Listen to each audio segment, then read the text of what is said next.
Hello students, आप सब कैसे हैं। आप सबका मेरे यूट्यूब चैनल पे स्वागत है। पिछले क्लास में हम लोग स्टडी किए थे कि 2x2 कोटि का अगर कोई हमारे पास वर्ग आव्यूह है तो उसको सारणी का मान कैसे निकालते हैं। ठीक है, तो आज हम लोग पढ़ेंगे, क्या पढ़ेंगे, 3 कोटि के सारणी का मान। यानी अगर हमारे पास कोई डिटर्मिनेंट दिया हुआ है, सारणी दिया हुआ है 3 कोटि का, तो उससे हम कोई फिक्स मान, निश्चित मान कैसे निकालेंगे। आपको पिछले वीडियो में 1 कोटि, उसके बाद 2 कोटि पढ़ा दिए थे। 1 कोटि में जो सारणी का मान होता है वो उसी अवयव के बराबर होता है। 2 कोटि का जो भी सारणी का मान हम निकालते हैं उसके लिए आपको तरीका बताए थे कि मुख्य विकर्ण के अवयव को गुणा कर देते हैं और फिर माइनस शेष वाले विकर्ण के अवयव को गुणा कर देते हैं। ठीक है, और मुख्य वाले विकर्ण में से शेष वाले को क्या कर देते हैं, घटा देते हैं। A11 A22 फिर माइनस A21 इंटू A12, यही काम कर रहे थे हम लोग। तो चलिए आज हम लोग स्टार्ट करते हैं 3 कोटि के वर्ग आव्यूह का सारणिक मान कैसे निकालते हैं।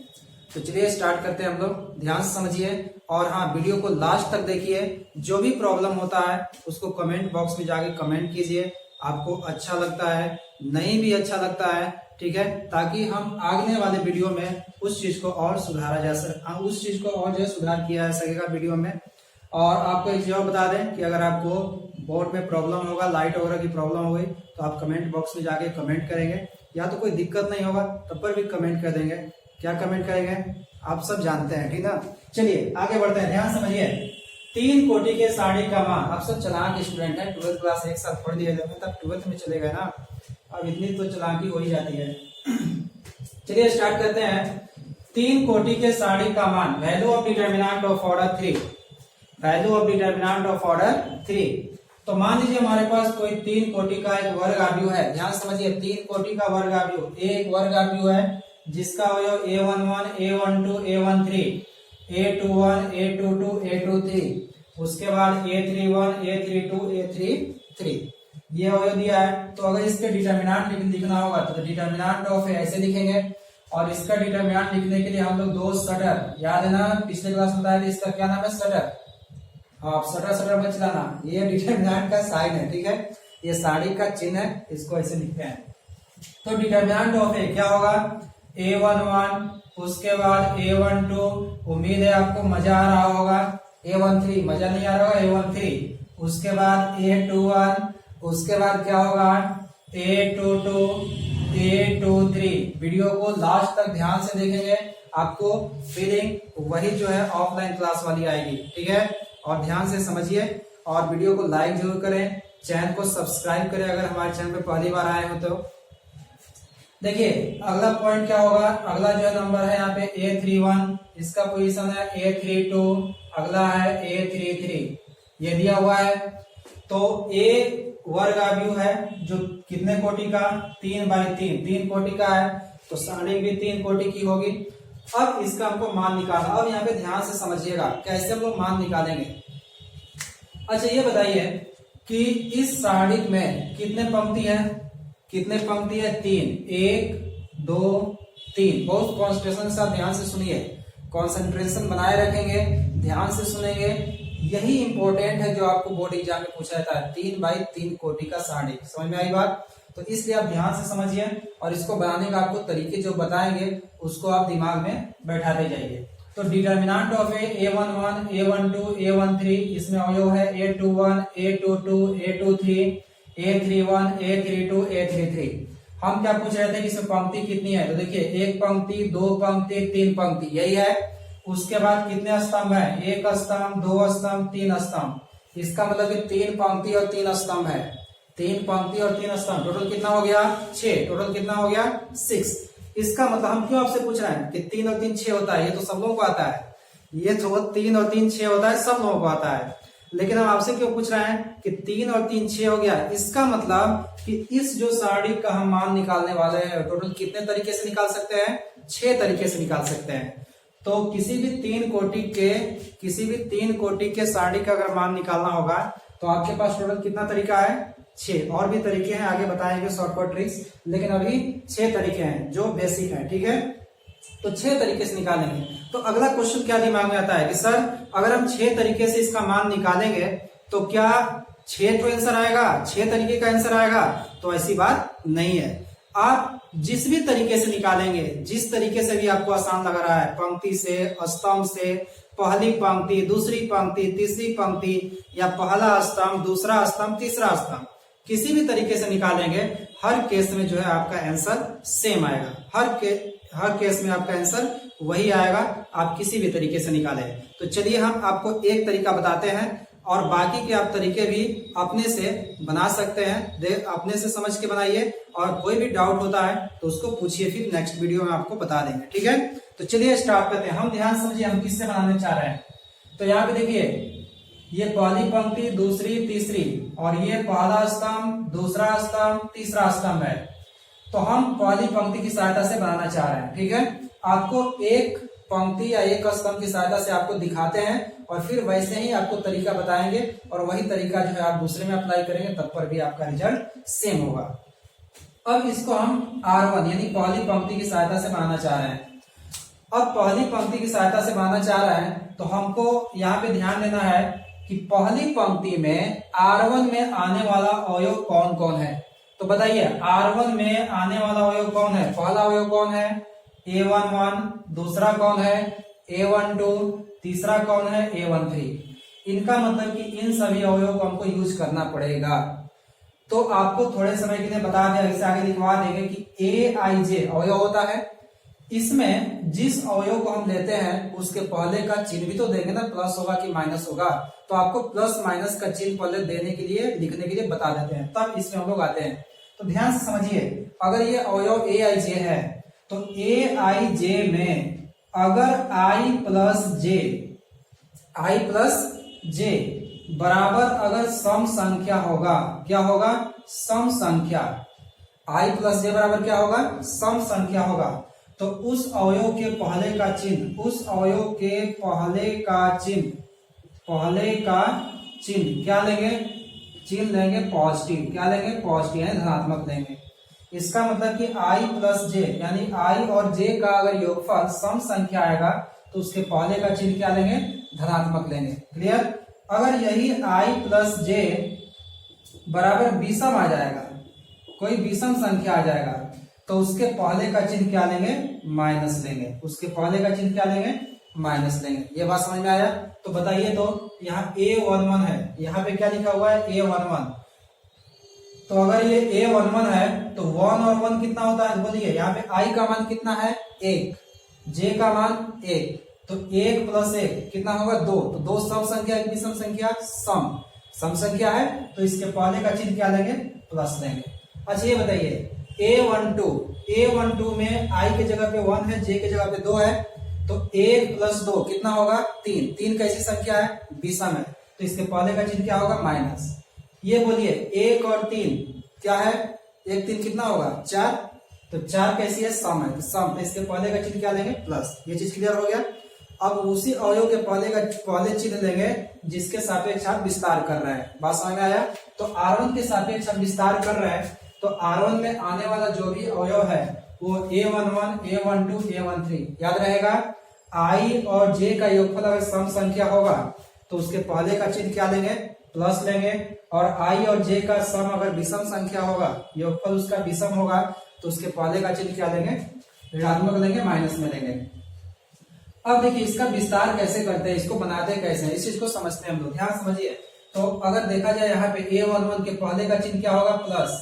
A12 के माइनस, फिर प्लस, ऐसे ही चलता रहता है। देखिए प्लस माइनस प्लस, ठीक है, फिर माइनस, देखिए A12 माइनस प्लस, ऐसे चलता रहता है। ठीक है, जिसके सापेक्ष लेंगे। तो हमको केवल R1 से जरूरत है, तो हम इसका चिन्ह देख लिए, पहला का प्लस, दूसरा का माइनस, तीसरा का प्लस, याद रहेगा। अब इसका विस्तार करने के लिए आपको सिखा रहे हैं, ध्यान समझिए, यहां से सीखिए। देखिए डिटर्मिनेंट ऑफ ए का सारणिक निकाल रहा है, तो ए का सारणिक जैसे हम निकालेंगे, तो ए का सारणिक अगर हम निकालते हैं तो क्या मिलेगा? पहले हम देखिए ए के सारणिक किसके सापेक्ष निकाल रहे हैं? R1 के। तो हमको यहां लिखना पड़ेगा कि R1 के सापेक्ष विस्तार करने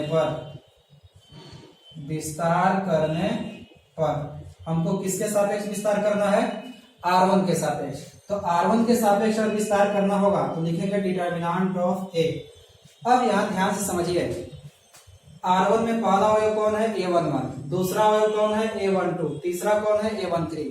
तो जिस अवयव को लेंगे, सुनिएगा ध्यान से, जिस अवयव को हम लिखेंगे उसके सामने वाले पंक्ति और उसके सामने वाले स्तंभ को डिलीट कर देते हैं, मतलब हटा देते हैं। तो देखिए, अगर ये वाला अवयव हम लेंगे तो इसके सामने वाला पंक्ति ये पड़ेगा, ये वाला दिख रहा है आपको, और स्तंभ कौन पड़ेगा, ये वाला।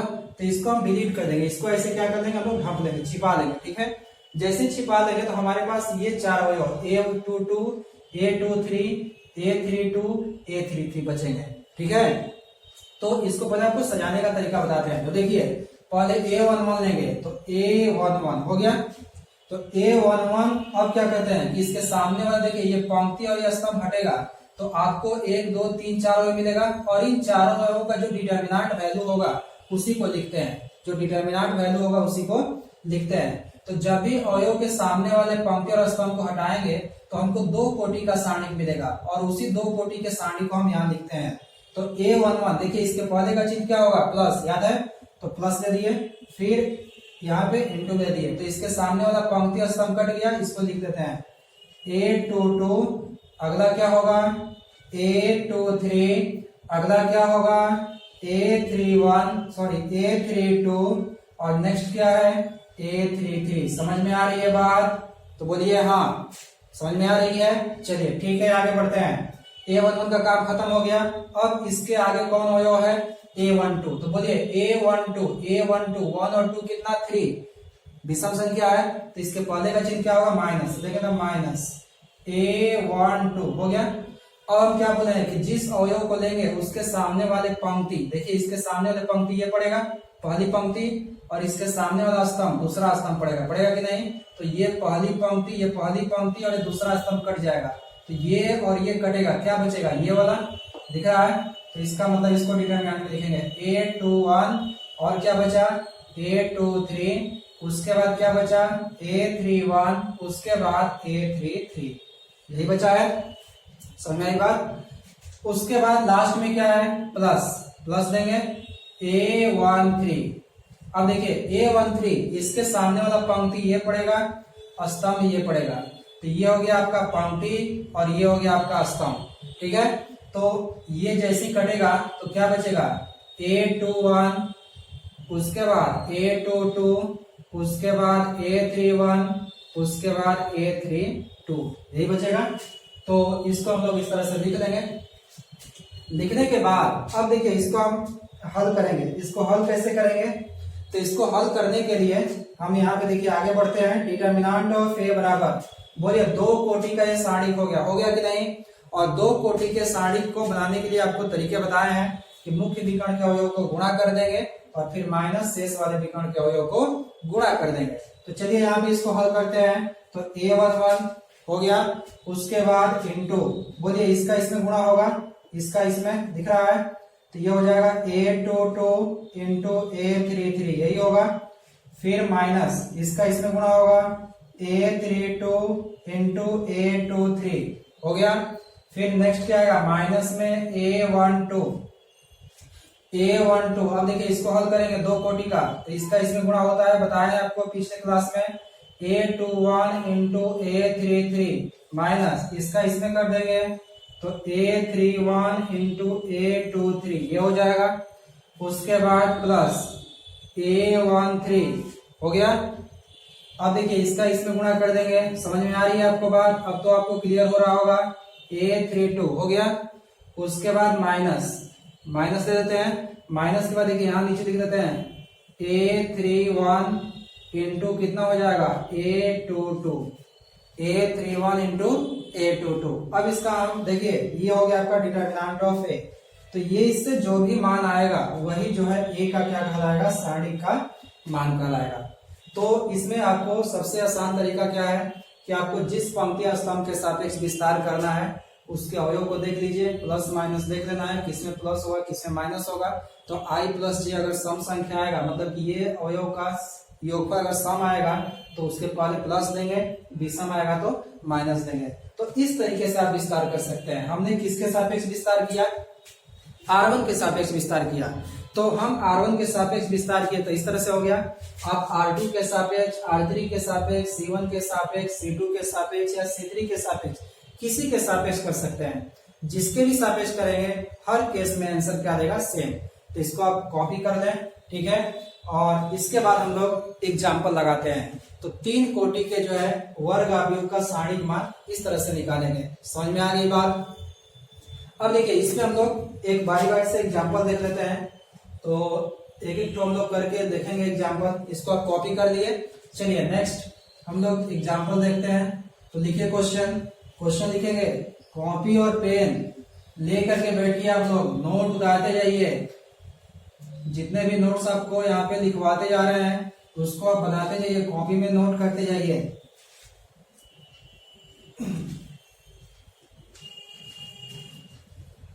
उस चीज को आप याद रख लेंगे कि ना, क्योंकि आपको बताया है कि I प्लस जे। नोट में आप क्या लिख लेंगे कि ए आई जे अवयव ए आई जे में यदि पहला पॉइंट है कि यदि I प्लस जे बराबर क्या होगा? सम संख्या होगा। I प्लस जे बराबर सम संख्या होगा।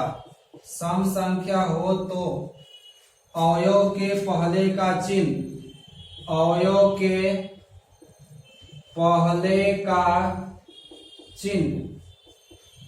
क्या लेंगे? अवयव के पहले का चिन्ह पॉजिटिव धनात्मक लेंगे, ठीक है। और दूसरे को शॉर्टकट में लिख देते हैं कि यदि I प्लस जे बराबर विषम संख्या होगी। कैसी संख्या होगी? विषम संख्या। तो पहले का चिन्ह यानी अवयव के पहले का चिन्ह आप पूरा लाइन लिख लेंगे, ठीक है। अवयव के पहले का चिन्ह कैसा लेंगे? ऋणात्मक लेंगे, ठीक है। कैसा लेंगे? ऋणात्मक लेंगे। बात समझ में आई? तो I प्लस जे अगर सम होगा तो उसके पहले का साइन क्या होगा? धनात्मक होगा। अगर I प्लस जे अगर विषम होगा तो उसके पहले का साइन यानी चिन्ह क्या लेंगे? ऋणात्मक लेंगे। नोट कर लिए। चलिए आगे बढ़ते हैं। नेक्स्ट हम लोग इसके एग्जाम्पल एक कर लेते हैं, फिर आप घर से बना के लाइएगा क्वेश्चन।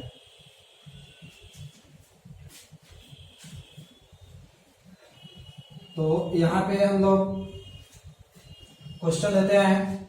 देखिए क्वेश्चन नंबर 1, ध्यान समझिए।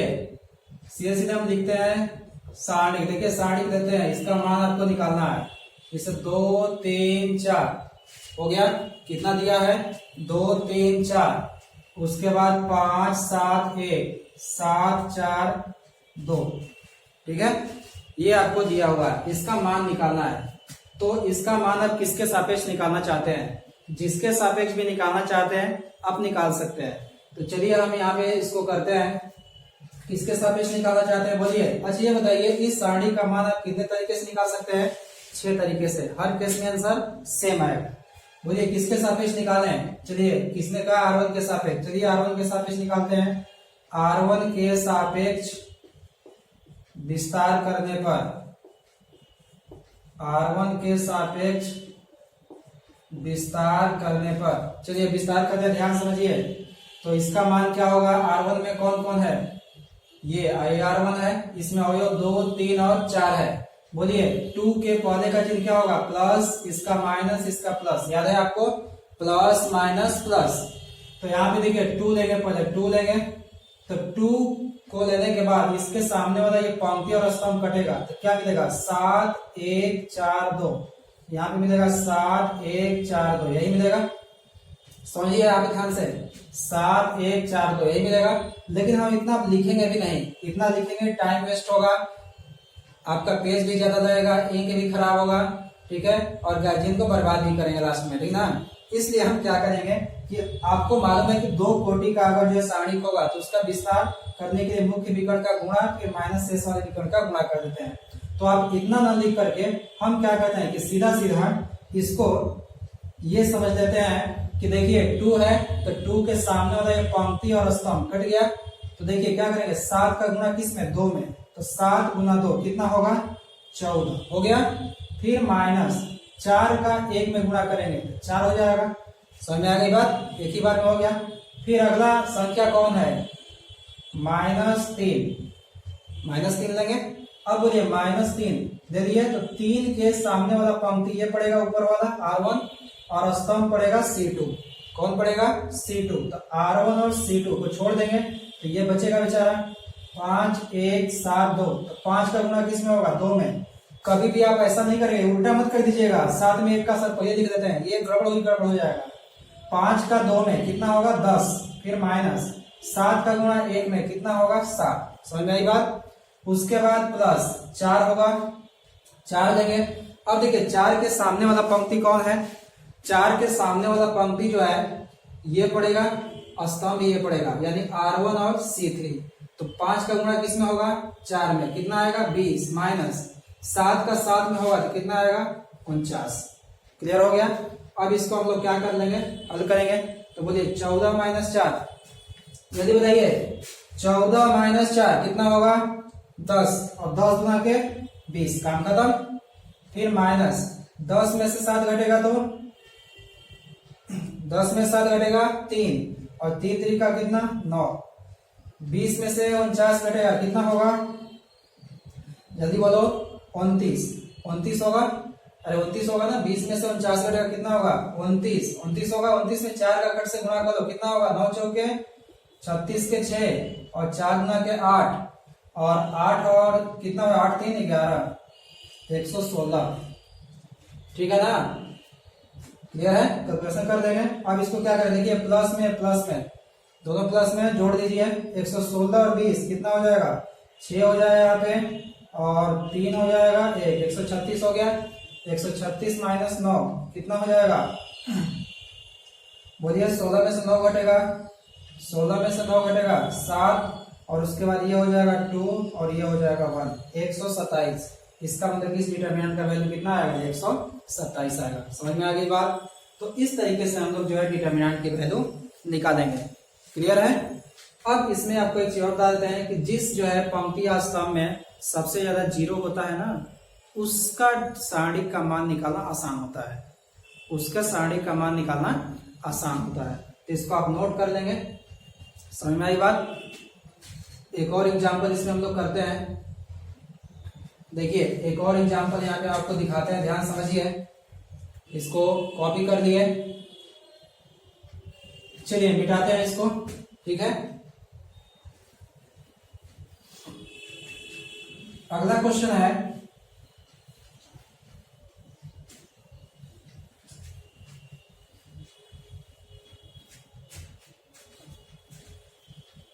अगला क्वेश्चन आपको देते हैं में 301 725 10 या 140 हो गया। तो यहां पे देखिए इसको हम लोग विस्तार करेंगे किसी के सापेक्ष। तो बोलिए हम किसके सापेक्ष करें, किसके सापेक्ष करें विस्तार, R1 के ही, चलो R1 के ही करते हैं, चलो R1 के रिस्पेक्ट में करते हैं। तो लिखेंगे यहाँ पे क्या, R1 के सापेक्ष विस्तार करने पर, R1 के सापेक्ष किसी के सापेक्ष करेंगे, आंसर सेम देगा, विस्तार करने पर। ठीक है, कोई दिक्कत नहीं है। चलिए R1 के सापेक्ष विस्तार करते हैं, डिटरमिनेंट। बोलिए यहाँ पे चिन्ह क्या होगा, प्लस माइनस प्लस, याद है ना, आपको याद ही हो गया होगा। तो 3 लेंगे, 3 इंटू इसके सामने के पंक्ति और स्तंभ को हटाएंगे तो पंक्ति और स्तंभ कटेगा, तो 2 का लड्डू में होगा गुणा, तो लड्डू बचेगा। फिर माइनस 4 का 5 में होगा तो 20 हो गया। उसके बाद देखिए 0 है, तो 0 अगर आ गया, पहले 0 आ गया तो इसका मत विस्तार कीजिए, क्योंकि 0 का आप 0 इंटू करेंगे तो 0 का गुणा करेंगे तो सबको 0 बना देगा, इसलिए आपको 0 वाले के लफड़े में नहीं पड़ना। ठीक है, तो 0 अगर अवयव है तो इसको छोड़ देते हैं, नहीं तो आपको देखिए दिखा देते हैं। 0 इंटू देख लीजिए, फिर इसको मिटा देंगे। 0 इंटू कीजिएगा तो ऐसे ये कटेगा, तो 7 में 0 का होगा तो 0 माइनस 1 में 5 का होगा तो 5, और 0 का गुणा कीजिएगा तो 0 ही आ जाएगा। इसलिए इसको हम लोग ध्यान नहीं देंगे। तो जीरो जब भी आए तो उसके चक्कर में नहीं पड़ना, उसको शेष से हटा देना है। तो बोलिए -0 लिखे कि नहीं, नहीं लिखे, तो इसको हटा देते हैं -3। अब अगला अवयव कौन है, +1, तो +1 सीधा सीधा देते हैं, हो गया। +1 लेंगे तो 1 के सामने वाला ये क्या पड़ेगा, ये पंक्ति हो गया और ये स्तंभ हो गया, ये पंक्ति और ये स्तंभ, मतलब R1 और C3 कटेगा तो 7 में 4 का गुणा होगा, 7 चौके 28 माइनस 1 में 2 का होगा तो कितना होगा 2। अब यहां से इसको हल करेंगे, डिटर्मिनेंट इक्वल टू कितना हो जाएगा, देखिए 2 में 20 का गुणा होगा, कितना होगा -60, माइनस में तो -60, उसके बाद 28 माइनस 2 कितना हो जाएगा 26, और 26 इंटू 1 कितना होगा प्लस में 26। अब बोलिए डिटर्मिनेंट का वैल्यू किसके बराबर होगा, ये 60 है तो 10 में से 6 कर दीजिए 4 हो जाएगा, और ये हो जाएगा आपका 5 में से 2 घटेगा 3, माइनस का 34 होगा, -60 प्लस 26 कितना होगा -34। अब ऐड करके देख सकते हैं 6 4 10 3 2 5 1 6 -34 हो गया ना, कोई दिक्कत नहीं है। तो आप 3 कोटि के सारणी का मान इस तरह से निकालेंगे। समझ में आई बात। हम लोग अब नेक्स्ट वीडियो में इसका ट्रिक्स पढ़ेंगे और आगे हम लोग टाइप ऑफ नहीं प्रॉपर्टीज ऑफ डिटर्मिनेंट के क्वेश्चन करेंगे। तब तक के लिए धन्यवाद। आप वीडियो देखिए और लास्ट तक वीडियो देखिए। जब तक आप वीडियो लास्ट तक जो है नहीं देखेंगे तब तक आप कोई भी वीडियो समझ में नहीं आएगा और आपके क्वेश्चन फिर नहीं बन पाएंगे। इसलिए आप ध्यान से वीडियो को देखिए और जो भी चीजें आपको बताते जाते हैं, जो भी आपको नोट्स लिखवाए जाते हैं उसको नोट कीजिए। अगर आप नोट नहीं करेंगे तो फिर दोबारा अगर भूल जाएंगे तो फिर पढ़ेंगे क्या। इसलिए आप ध्यान से नोट्स बनाइए और उसको पढ़िए। ठीक है, थैंक यू।